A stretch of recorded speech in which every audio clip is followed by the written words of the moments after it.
इनकी जो मौजूदा प्राइम मिनिस्टर है, अगर आपको मैं उनकी तनख्वाह बताना चाहूँ तो वो अनइमेजिन है कि 16,10,000 डॉलर वो यानी कि पे ले रहे हैं। इनके जो प्राइम मिनिस्टर साहब हैं, जो कि यूएसए के जो बाइडन साहब और रशिया के पुतिन साहब से भी ज़्यादा है।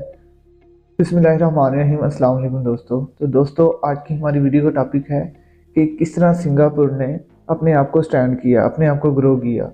सिंगापुर में आपको बताना चाहूँगा कि एक ऐसा मुल्क था जहाँ पर पॉवर्टी, अनएम्प्लॉयमेंट, ड्रग एडिक्शन, उसके अलावा हर किस्म की जो बुराइयाँ हैं माशरे में वो पाई जाती थी। ये बात मैं कर रहा हूँ 1965 की। अभी हम इस वीडियो में देखते हैं कि किस तरह इन्होंने ग्रो किया, कौन कौन से रूल्स इन्होंने अपनाए, कौन कौन सी चीज़ें इम्प्लीमेंट की अपने मुल्क में और इन्होंने कामयाबी हासिल की। अभी देखा जाए तो ये दुनिया के 2023 की लिस्ट के हिसाब से ये दूसरे नंबर पर रैंक कर रहे हैं जीडीपी के लिहाज से। बगैर किसी नेचुरल रिसोर्सेज के अभी तक ये दुनिया के दूसरे नंबर पर स्टैंड कर रहे हैं जीडीपी की लिस्ट में। लेट्स सी हम क्या देखते हैं इस वीडियो में।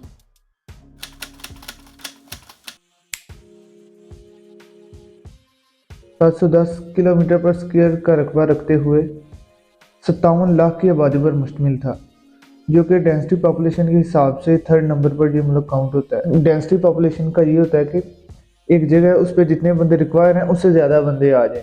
तो सबसे पहले बात कर लेते हैं कि इस मुल्क में कौन कौन से मज़ाहिब के लोग रह रहे हैं। ठीक है, कौन कौन से रिलीजन्स के लोग रह रहे हैं इस मुल्क में। तो रह रहे हैं हिंदुइज़म है इस मुल्क में, बुद्धिज़्म है, मुस्लिम्स हैं हमारे, और उसके अलावा यहाँ पर टॉइस्ट हैं, और यहाँ पर रह रहे हैं ज्यूज़ भी रह रहे हैं, सिख बरादरी भी रह रही है यहाँ पर। पहले तो हमने बात की कि यहाँ पर कौन कौन से रिलीजन के लोग रह रहे हैं। अब बात करते हैं कि यहाँ पर कौन कौन से इलाकों के लोग रह रहे हैं।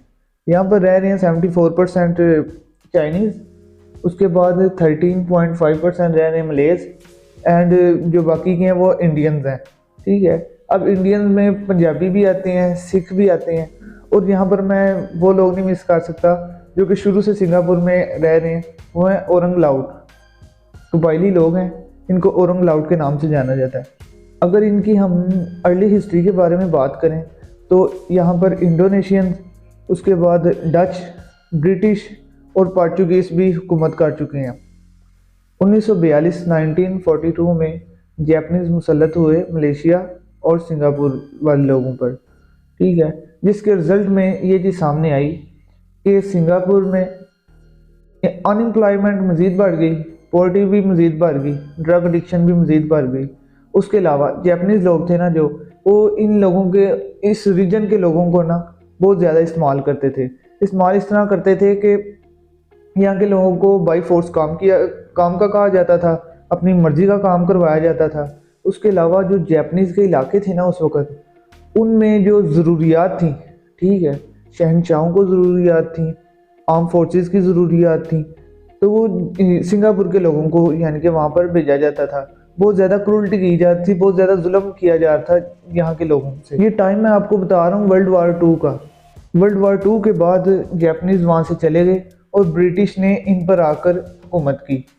अब ब्रिटिश थे, उन्होंने जब देखा कि यहाँ की सिंगापुर की आबादी कच्ची हो गई है, लोग पॉवर्टी का शिकार हैं, इनके पास कोई खाने पीने के रिसोर्सेज नहीं है, अनएम्प्लॉयमेंट है, तो उन्होंने गैस, पानी, बिजली वगैरह जो भी उस वक्त सहूलतें मुयसर वो कर सकते थे, उन्होंने वो सहूलतें मुयसर की। और उसके अलावा खाने के हवाले से कैंटीन्स बनाई, जिसमें आप कह लें कि बहुत कम से पैसों में खाना मुहैया किया जाता था ताकि कोई भूख से ना मरे। तो अब कहीं भी आप देख लेंगे ना, सिंगापुर वाले लोग हैं इंटरनेशनल लेवल पे भी वो सपोर्ट करेंगे हमेशा ब्रिटिश को, जैपनीज़ को नहीं वो सपोर्ट करेंगे। उसकी रीज़न आपको मैंने पीछे बता दी।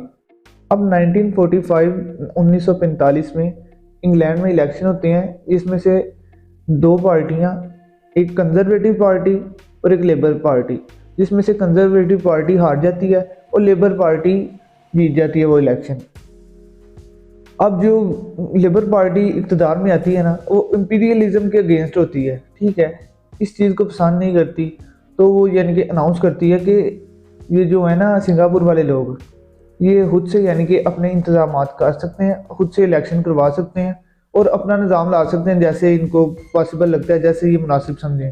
तो इससे यानी कि बहुत सी सिंगापुर वालों को एक होप मिल जाती है। अब 1948 1948 में इलेक्शन होते हैं सिंगापुर में, जो कि डिले हो जाते हैं, जिसकी वजह बनती है उनका कॉन्स्टिट्यूशन 2 दफ़ा रिवाइज होता है उनका, 1955 में और 1958 में। उसके बाद होते हैं 1959 में इलेक्शन, जिसमें से एक उभरता हुआ सितारा, सिंगापुर वाले लोगों की उम्मीद, ली कुआन यू, जो कि इक़्तिदार में आते हैं। उनका मानना था कि ये जो है ना सिंगापुर वाले लोग, हम सिंगापुर वाले, हम इंडिपेंडेंट रह नहीं सकते, यानी कि हम आज़ादाना तौर पर रह नहीं सकते, हमारा कोई सिस्टम नहीं है, हम इस सिस्टम में नए लोग हैं। क्योंकि फार्मर वो होते हैं प्राइम मिनिस्टर सिंगापुर के, ली कुआन यू। पहले जो प्राइम मिनिस्टर है ना सिंगापुर के, वो हैं ली कुआन यू, ठीक है। वो चाहते हैं कि जो सिंगापुर का एरिया है ना, उसे मलेशिया के साथ ना मर्ज कर दिया जाए। अब जो मलेशिया वालों की स्टेटमेंट होती है ना, वो डायरेक्टली मना भी नहीं वो करते और इनडायरेक्टली मना भी कर देते हैं। तो इस तरह होती है कि वो कहते हैं जी कि आप लोग हैं ना जो सिंगापुर वाले, वो पूरा जो मुल्क होगा ना, मीन्स के सिंगापुर और मलेशिया को मिलाकर, उसका 40% रेवेन्यू आप लोग पे करेंगे, ठीक है। हालांकि अगर देखा जाए तो उनकी आबादी उस हिसाब से ना उस वक़्त पर 17% थी, ठीक है। तो होना तो ये चाहिए था कि 17% ही वो पे करें, लेकिन उन्होंने कहा जी आप 40% पे करेंगे, ठीक है। और उसके अलावा उनके मलेशिया ने ना अपने अपने कॉन्स्टिट्यूशन के आर्टिकल 153 में ये कहा कि जो होंगे ना राइट्स, वो मलेज को दिए जाएंगे, ठीक है। जिस पर ली कुआन यू का कहना था कि ये बहुत गलत हो रहा है, ठीक है। उन्होंने कहा कि ये जो आप अप्रोच ला रहे हैं ना, ये मलेशिया बना रहे हैं, ठीक है। सिंगापुर प्लस मलेशिया नहीं आप बना रहे, आप मलेशिया, मले मीन के मलेशिया के लोग जो हैं, ठीक है, जो शुरू से मलेशिया के कल्चर के हैं। ली कुआन यू ने भी यही स्टेटमेंट दी। उसके अलावा जो सिंगापुर की पब्लिक थी ना, क्योंकि मैं आपको बता चुका हूँ कि काफ़ी वहाँ पर कल्चर्स के लोग थे, काफ़ी मुख्तलिफ रिलीजन के लोग थे, ठीक है। उन्होंने भी इस बात से इनकार कर दिया कि ये चीज़ तो पॉसिबल ही नहीं है, हम यानी कि एक अलहदा सा मुल्क है, तो हम किसी के अंडर क्यों जाएं, हमारे पास नया नया सिस्टम आ रहा है, तो हमें खुद ग्रो करना चाहिए।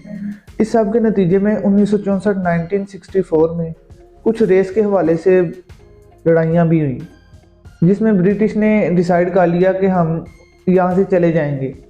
यानी कि पहले तो चले ही गए थे, उन्होंने हवाले कर दिया था सिंगापुर के, लेकिन जो थी ना ब्रिटिश की आर्म फोर्सेस, वो वहाँ पर नहीं थी, क्योंकि सिंगापुर की अभी तक कोई आर्म फोर्सेस नहीं थी, कोई मिलिट्री फोर्सेस नहीं थी।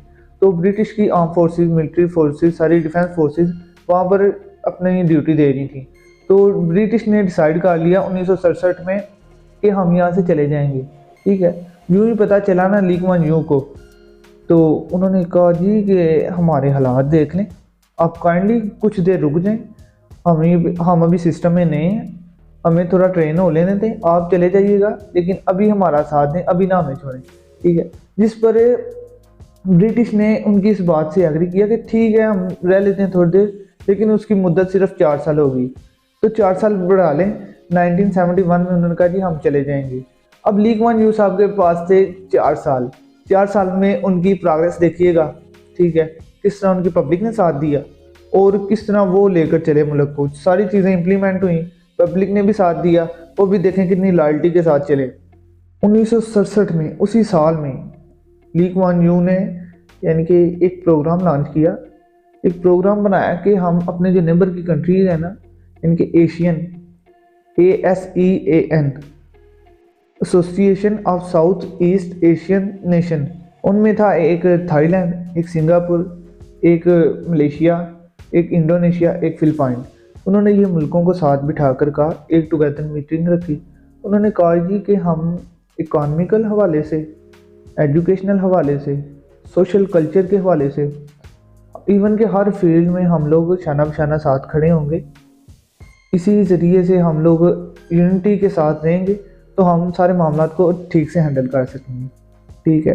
ये देखें कितना प्यारा स्टेप था कि शुरुआत उन्होंने अपने आसपास वाले लोगों को राज़ी करके की, उन्हें मुतफिक किया कि जिसमें आपका भी फ़ायदा है, हमारा भी फ़ायदा है। हम हर हवाले से तलीमी मैदान में, या स्किल का कोई भी किस्म का हमारी फील्ड है, हम उसमें एक दूसरे के साथ शाना बशाना खड़े होंगे। ये बहुत अच्छी यानी कि अप्रोच थी। उसके अलावा जो उन्होंने स्टेप लिया, क्योंकि आपको बताया मैंने कि उनके पास, सिंगापुर वालों के पास अपनी डिफेंस फोर्सेस नहीं थी, तो उन्होंने उसी साल में 1967 में एक यानी कि अपने नेशनल सर्विस उन्होंने लॉन्च की अपने मुल्क में, जिसमें ये था कि हर 16.5 साल सिंगापुरी आर्मी ज्वाइन करेगा, ठीक है। और हर सिंगापुरी को ना 16.5 से 18 साल की उम्र में ज़रूर आर्मी ज्वाइन करना होगी। इससे ये था कि उनके जो डिफेंस फोर्सेस भी तैयार हो जानी थी, उन्होंने ट्रेन भी हो जाना था, और वो चाहते थे कि हमारे मुल्क का हर अफराद कुछ ना कुछ करे। उसके अलावा जो उन्होंने तीसरी चेंजेस की, उन्होंने तालीम पर फोकस किया। तो अगर हम इंटरनेशनल लेवल से भी देखें, किसी भी यानी कि डेवलप कंट्री का क्राइटेरिया हम पकड़ें, तो उसमें हमें यही पॉइंट मिलेगा कि जिस मुल्क ने एजुकेशन पे ज़्यादा फोकस किया ना, वो मुल्क ऊपर गया है। अब अनफॉर्चुनेटली मुझे ये बात कहनी पड़ी है कि हमारा जो पाकिस्तान है ना, वो यानी कि 2.5% स्पेंड करता है अपनी एजुकेशन पर। तो मैं बात कर रहा था सिंगापुर वालों की, उन्होंने एजुकेशनल सिस्टम को सर इस तरह का कर दिया कि हर सिंगापुरी नौजवान को प्राइमरी तक एजुकेशन कंपलसरी कर दी।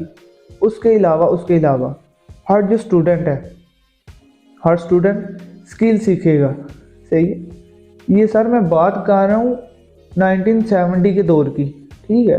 अब अगर आप हमारे पाकिस्तान को देखें ना, यानी कि पाकिस्तान देख लें, इंडिया देख लें, बांग्लादेश देख लें, ये जो ममालिक है ना, इनमें तब तक वो सेंस नहीं थी। बेशक अच्छी जीडीपी है इंडिया की, लेकिन एट दैट टाइम किसी के पास इतनी सेंस नहीं थी कि तालीम को भी प्राइमरी को यानी कि कंपलसरी लेकर चलना है, और हर स्टूडेंट को उसकी यानी कि एजुकेशन के दौरान एक ना एक स्किल ज़रूर सिखा देना है, ठीक है। ये सेंस आई ली कुआन यू में, जिन्होंने ये चीज़ की और इम्प्लीमेंट भी हुई, ठीक है। उसके अलावा इन स्किल्स की वजह से, इन स्किल पर उन्होंने क्यों फोकस किया, क्योंकि ली कुआन यू थे ना, उनके बारे में अगर पढ़ें तो आपको पता चलेगा कि वो छोटी सोच के मालिक नहीं थे, छोटी सोच के मालिक नहीं थे। इट डजंट मेक सेंस के वो यानी कि गुरूर और तकब्बुर वाले थे। ये उनके पास ना शुरू में देखा जाए तो टेक्सटाइल वगैरह की फैक्ट्रियाँ थी, इसी तरह एक दो और फैक्ट्री थी। तो वो कहते थे कि हमें इसी बेस पे नहीं रहना, बस ऐसे ही चलते नहीं जाना, हमें ग्रो करना है, ठीक है। हमारा यानी कि हर शहरी के पास कोई ना कोई स्किल हो, हर लिहाज से वो एजुकेट हो। उन्होंने सर फिर इस तरह का स्किल सीखे उनके लोगों ने कि 1990 तक उनका हर यानी कि शहरी एजुकेशनल हवाले से भी ठीक था, स्किल सब ने सीख लिए। यहाँ तक कि कंडक्टर, फार्मा, इंटीग्रेटेड सर्किट, एरोस्कोप, इन सब फील्डों में उनके स्टूडेंट थे ना, जो सब ने स्किल भी सीखे हुए थे और लहदा अपनी यानी कि एजुकेशन भी कंप्लीट की हुई थी। शानदार उनका तलीमी इंफ्रास्ट्रक्चर है सारा। उसके अलावा बुक्स के हवाले से उन्हें फुल कंसेशन है, तालीम उनकी तकरीबन फ्री है, अच्छा इन्वायरमेंट उन्हें प्रोवाइड किया जाता है, वेल क्वालिफाइड स्टाफ वहाँ पर उन्हें हायर किया जाता है जो कि बच्चों को तालीम देते हैं। क्योंकि जब एक गवर्नमेंट कह रही है कि हर बंदे को कंपलसरी है हम एजुकेशन देना चाह रहे हैं, इट्स मीन कि वो भी फैसिलिटीज़ प्रोवाइड कर रहे हैं शहरियों को, तो उन्होंने तालीम भी बिल्कुल फ्री कर दी तकरीबन। उसके अलावा वेल क्वालिफाइड स्टाफ दिया, अच्छा इंफ्रास्ट्रक्चर दिया, और स्किल्स का भी उन्हें यानी कि रुझान लाया। ये 1970 की बात हो रही है सर, 2023 की बात नहीं हो रही। उनकी तब की यानी कि देखने अप्रोच उनकी कितनी पीछे से वो जा रहे हैं, और अब कहाँ पर स्टैंड हुए हैं। उन्होंने एक स्टेप लिया था 1970 की बात कर रहा हूँ मैं, ठीक है। तब जाके उन्हें अभी तक ये मुकाम मिला कि वो दुनिया के दूसरे नंबर पर हैं, जिनकी जीडीपी रेट भी ज़्यादा है और हर लिहाज से वो सुभान अल्लाह। पहले नंबर में है लग्जमबर्ग एक मुल्क है, उसके बारे में डिटेल में बाद में वीडियो बनाऊंगा। एजुकेशन हो गया, और अगली उन्होंने जो स्टेप लिया, उन्होंने कहा जी कि हम एग्जाम्पल बनेंगे, हम मिसाल बनेंगे दुनिया के लिए। वो इस तरह के हमारे में हैं, डिफरेंट रिलीजियस के लोग हैं, डिफरेंट तरह के लोग हैं। उन्होंने कहा जी कि मैं अपने मुल्क में किसी किस्म की मजहबी जमात को नहीं प्रमोट कर रहा, तो किसी किस्म के कल्चर को नहीं प्रमोट कर रहा, किसी किस्म की लैंग्वेज को नहीं प्रमोट कर रहा, किसी किस्म की रेस को नहीं प्रमोट कर रहा, नस्ल वगैरह को। ठीक है, हम सब एक मुल्क में रहेंगे, एज अ सेकुलर सिस्टम में हम रहेंगे। सेकुलर सिस्टम का मतलब ये लिया जाता है कि तमाम मज़ाहिब, तमाम तरह के लोग एक दूसरे के साथ मिलजुल कर रहें और किसी किस्म का इंतशार ना फैले, सबको अपनी राय रखने का हक हो। ठीक है, हर कोई आज़ादी से रह सकता है। उन्होंने कहा जी इस तरह हम रहेंगे, हम किसी भी मजहबी जमात को, किसी सियासी जमात को, किसी ज़ुबान को, किसी हम रंग नस्ल को नहीं प्रमोट करेंगे। आपका दिल जैसा चाहता है आप करें, हम मुल्क को बढ़ता हुआ देखना चाहते हैं, इंतशार नहीं देखना चाहते। अब ये बात कह देना और कर देना में बहुत फ़र्क है। अब ये चीज़ इम्प्लीमेंट उन्होंने किस तरह अपने मुल्क में की, बस उन्होंने कह देंगे अपने आइन में सिर्फ ये ही नहीं लिख दिया कि ये हमारा सिंगापुर एक सेकुलर मुल्क है। उन्होंने ये चीज़ इस तरह इम्प्लीमेंट की कि उस वक़्त के जितने भी मज़ाहिब थे ना, तमाम मज़ाहिब के मेन लोगों को बुलाया, मदऊ किया, उनके साथ डिस्कशन की कि आपने अपने लोगों को काबू में रखना है, किसी हवाले से लड़ाई फसाद ना फैले। ठीक है, हम इस मुल्क में अमन चाहते हैं, हमने डेवलप होना है। तो उनके जो उलमा थे ना, उलमा कह लें, स्कॉलर कह लें, ठीक है, जो जो उनके ऊपर फाइज थे, उन्होंने भी फिर वही चीज़ लेकर चले। तो यूनिटी मेन चीज़ है, यूनिटी हमें बरकरार रखनी होगी। उनकी यूनिटी सर चेक करें, वो अपने बच्चे को किस तरह गाइड करते हैं कि उनका 21 जून को आई थिंक उनका होता है एक फेस्टिवल, ठीक है, जिसमें उनके बच्चों ने, उन्होंने बच्चों को इस तरह ट्रीट करना होता है कि अगर तुम हिंदू हो ना, ठीक है, कल तुमने चाइनीज़ वालों के कपड़े पहन कर आने हैं। ठीक है, और अगर तुम चाइनीज़ हो, तुमने मुसलमान के, एक दूसरे के कल्चर कॉस्ट्यूम पहना के कि आपको एक दूसरे में मिलना जुलना आप सीख लें, आप में यूनिटी पैदा हो। अगर हम 2022 का रिकॉर्ड देखें तो 80% लोग इनकी गवर्नमेंट के हाउस में रह रहे हैं, यानी कि 80% जो लोग रह रहे हैं वो जो हाउस हैं वो गवर्नमेंट के अंडर है। ठीक है, प्राइवेटाइजेशन बहुत कम है वहाँ पर। और सर आप उनका देख लें कि आपको बताया मैंने 80% जो उनकी है ना हाउसिंग, उन्होंने अपने अंडर रखी हुई है, और 80% को उन्होंने डिवाइड किस तरह किया हुआ है कि इसमें फ़र्ज़ करें कि एक बिल्डिंग है ना, उसमें उन्होंने इस तरह यानी कि रखा हुआ है कि अगर एक बिल्डिंग है उसमें जितने लोग रहेंगे ना वो उस हिसाब से रहेंगे जितने पूरे मुल्क में रह रहे हैं। मीन्स के जैसे मैंने आपको परसेंटेज बताई ना कि 74% चाइनीज़, 13% यानी कि इंडियंस और बाकी दूसरे लोग, उन्होंने कहा सारे मिलजुल के डिवीजन के हिसाब से उन्होंने रखा है। लहदा नहीं किया कि ये टाउन है, इस सारे टाउन में इंडियन घुसा दिए, वो कॉर्नर पे टाउन है वहाँ पर सारे सिख घुसा दिए, ठीक है, वो कॉर्नर पे वहाँ चाइनीज़। उन्होंने कहा जी नहीं, हमारे अंडर है, हम अपने सिस्टम से रखेंगे, आपने यूनिटी में रहना है। परसेंटेज जिस तरह मुल्क में डिवाइड हुई है, इसी तरह ही आपने एक बिल्डिंग में, एक रूम में, जिस तरह भी है आपने गुजारा करना है। तो देख लें सर, वो इकट्ठे रह रहे हैं, इकट्ठे पढ़ रहे हैं, अच्छा पढ़ रहे हैं, अच्छा खा पी रहे हैं, अच्छा यानी कि फील्डों में है।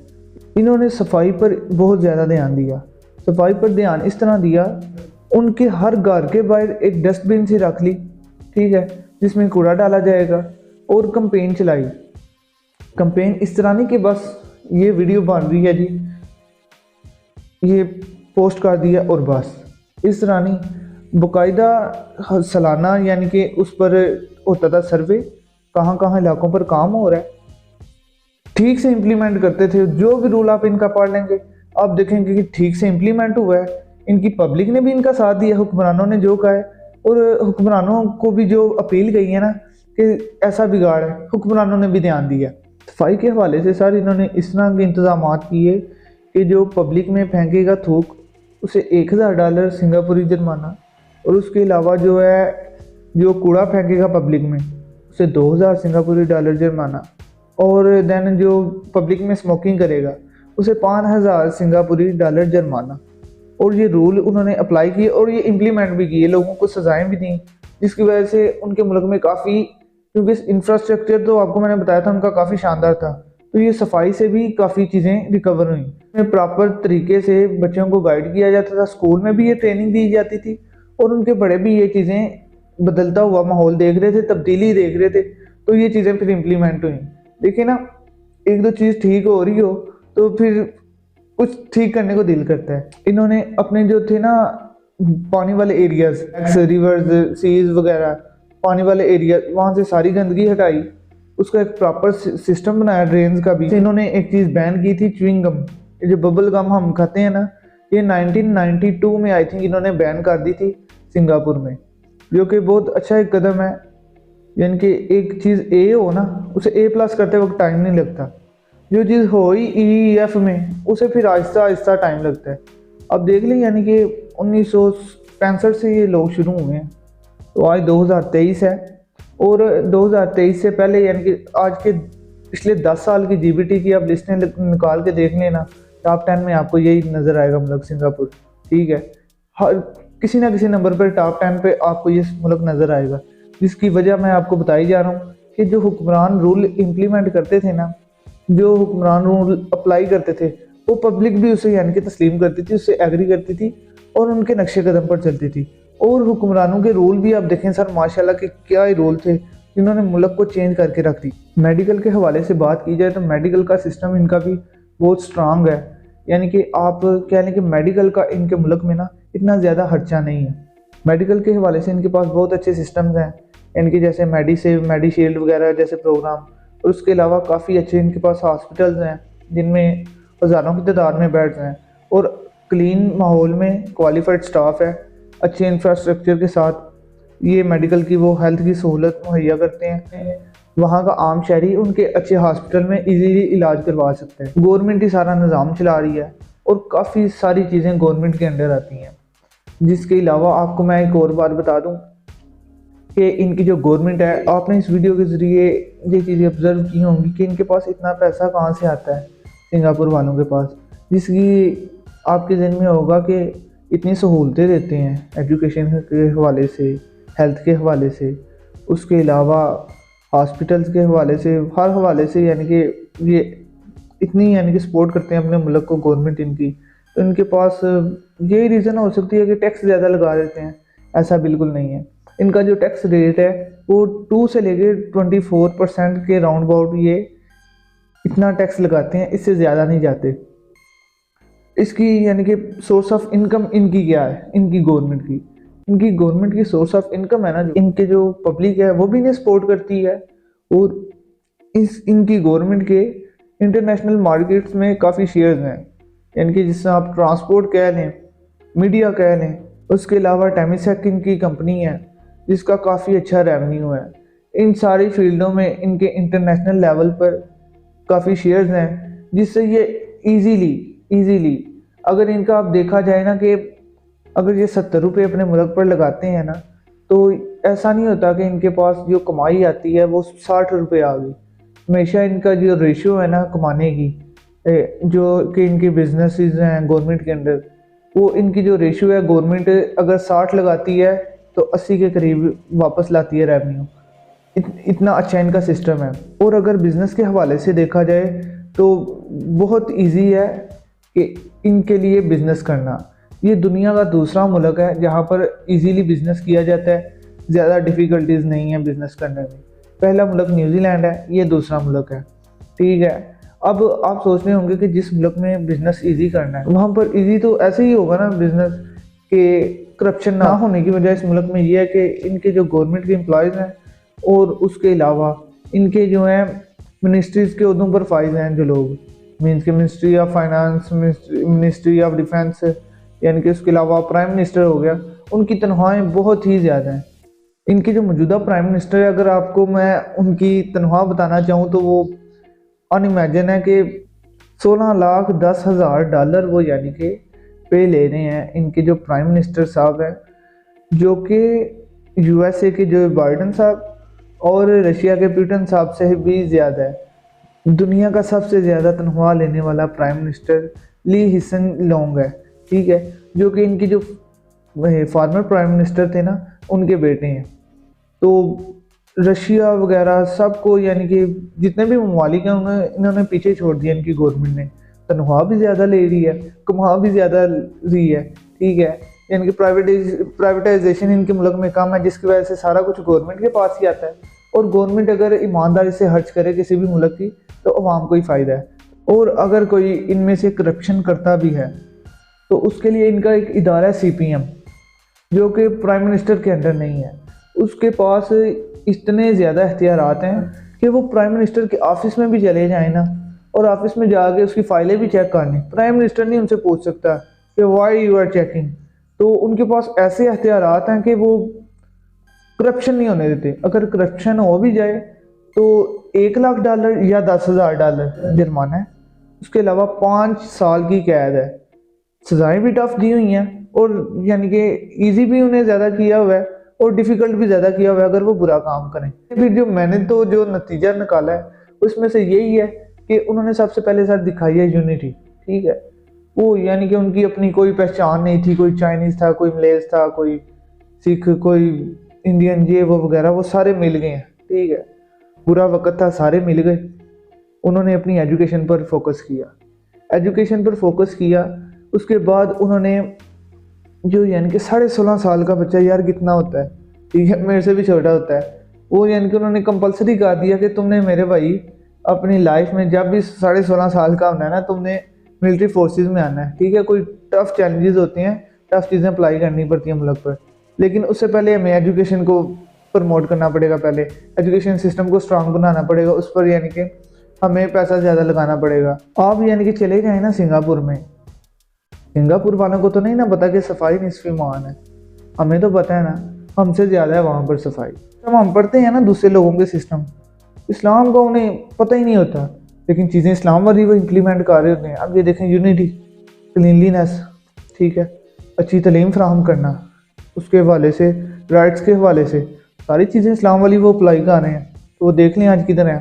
हम देख लें ना, हमारे पास खिलाफत है इस टाइम, ना हमने डेमोक्रेसी को सही तरह अप्लाई किया हुआ है, कोई चीज़ सही तरह अप्लाई नहीं हो रही सर। एक यानी कि भाई की मैंने पॉडकास्ट देखी थी, तो उसमें उन्होंने पूछा था कि आप 2050 में पाकिस्तान को किस तरह का देखते हैं, ठीक है। तो उन्होंने जवाब में बुला क्या कहा था, मुझे बात बड़ी अच्छी लगी। उन्होंने कहा है भाई, पाकिस्तान को मैं जिस तरह का भी देख रहा हूँ वैसे ही देखता हूँ। उन्होंने कहा जी रीज़न क्या है। उन्होंने कहा रीज़न ये है कि ना हमें पता है हम मुसलमान मुआशरे में रह रहे हैं, ना हमें पता है हम कफ़ार के मुआशरे में रह रहे हैं। क्योंकि अगर इस्लामी सिस्टम अप्लाई करना है आपने, कर दें, सारे दाढ़ियाँ रखेंगे, सारे शलवारें कमीज़ें पहनेंगे, कबूल है, पता होगा इस्लामी है। अगर गोरों वाला लिबरल सिस्टम अप्लाई करना है, सेकुलर करना है, सेकुलर कर दें, पता होगा यार सेकुलर में रह रहे हैं तो इस तरह जीना है। अब हमें ना पता कि इस्लाम के साथ हमने चलना है, ठीक है, सिस्टम की बात कर रहा हूँ, ठीक है, वैसे तो इस्लाम के साथ ही चलना है अल्हम्दुलिल्लाह इंशाल्लाह। तो उसने कहा जी कि ना हमें पता है हम डेमोक्रेसी में रह रहे हैं, ना पता खिलाफत में रह रहे हैं, हमारी अपनी कोई पहचान नहीं। कुछ लोग यानी कि डिवाइड हो गए, इधर हो गए हुए हैं, कुछ इधर हो गए हुए हैं। तो जब तक किसी को अपनी उसकी पहचान नहीं ना मिलती, तब तक उसकी वैल्यू नहीं शो होती। तो सबसे पहले हमें अपनी वैल्यू शो करनी होगी। तो लेट्स सी क्या बनता है, अल्लाह पाक बेहतरी करेगा। खुदा हाफिज़।